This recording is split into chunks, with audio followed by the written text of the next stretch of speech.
Ever feel like nothing good was ever gonna happen to you? I don't wanna just survive. It says in these movie writing books that every character has an arc. You understand?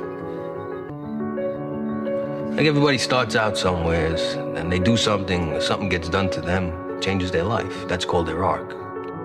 Where's my arc? I hear the clock ticking.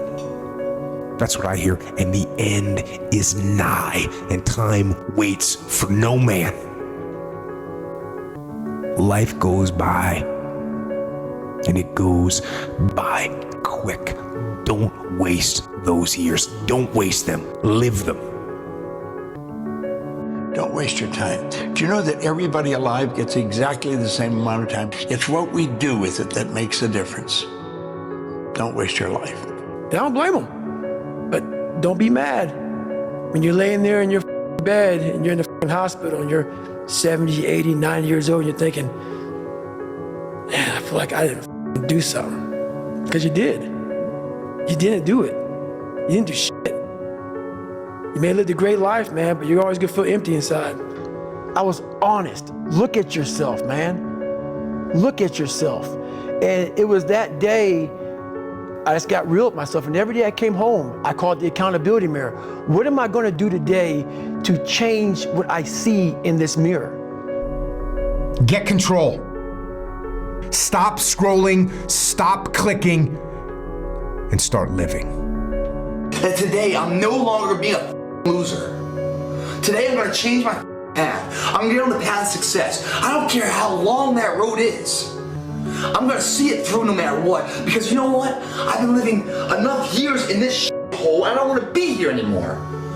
A simple truth in life is things are not going to go your way.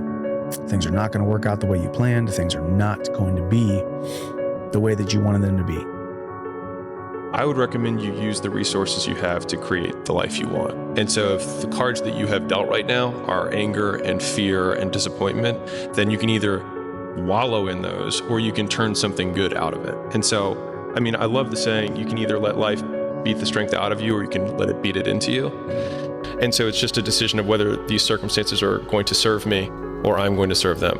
And so I think that whatever your raw materials are, a lot of people lament what cards they're dealt, but you don't have control over those cards. You only have control of how you play the hand. And so I think everyone just needs to move past that and, you know, stop the pissing contest on who had a sadder upbringing. You cannot take any more time for granted.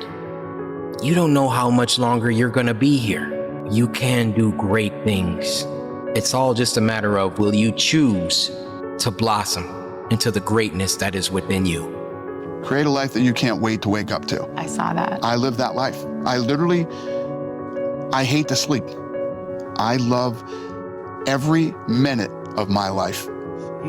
What would you say the most consistent trait amongst successful people you've interviewed? Consistency. Like, consistency doesn't guarantee that you're successful, but if you're not consistent, you can guarantee that you won't reach success. Like, one every single fucking time. And now here's my last question.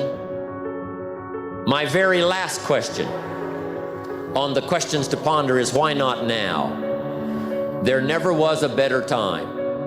And what a time now for us to take this dream and not let it die. Take this dream and give it life. Take this dream and breathe into it your own personal spirit until finally it becomes a flame that burns around the whole world. Let's go do it now.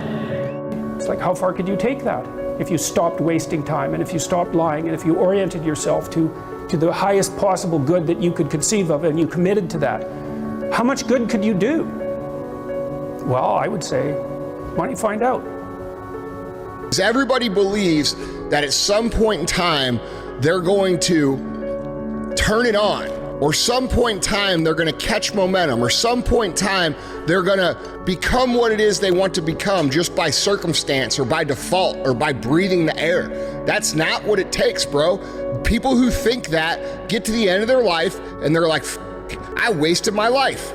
Okay, that's what they end up thinking. And there's really nothing worse than that. There's nothing worse than getting to the end of your life and saying, damn, dude, I didn't even really try. You don't have forever, right? So what is important to you? Because you only have 24 hours in a day. So what's important to you? Find out what the that is and do more of that. And try to figure out like how to make enough money so that you're not starving, that you're doing well. Yeah. But don't just chase that. Chase what you're trying to do. A person's strengths are often their biggest weaknesses. And so that also means that their weaknesses can be their strengths. So, me, I am weak, but I don't accept that. I don't accept that I am what I am and that is what I'm doomed to be. No, I don't accept that. I'm fighting. I'm always fighting. I'm struggling and I'm scrapping and I'm kicking and clawing at those weaknesses to change them, to stop them. Some days I win. Some days I don't. But each and every day I get back up and I move forward with my fists clenched toward the battle, toward the struggle. And I fight with everything I've got to overcome those weaknesses and those shortfalls and those flaws, as I strive to be just a little bit better today than I was yesterday. Where is the wealthiest place in the world? Do you know? It's not China, it's not Dubai, it's the graveyard. Because in the graveyard, you will find inventions never invented, businesses never erected.